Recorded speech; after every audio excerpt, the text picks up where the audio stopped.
Hi, welcome to this session on color settings.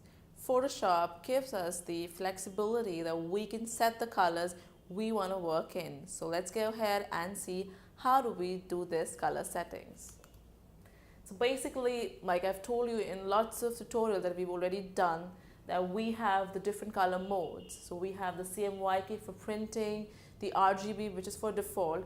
So basically Photoshop gives us sRGB, which is the smallest color space by default. You can go ahead and change it to Pro Photo RGB, which is actually the largest color space in RGB. So basically we can go to edit.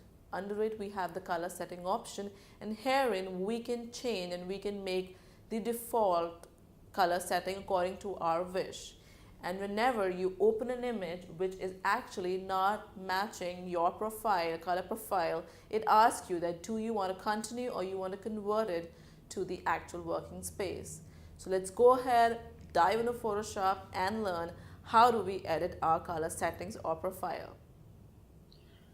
Photoshop gives us a variety of color settings that we could decide and work on. So if this is my image, and by default my images we work are in the sRGB, but we can go ahead and increase the size or increase the color settings in Photoshop. So I'm going to go to edit and I'm going to select my color settings here, and the shortcut is Shift Control K.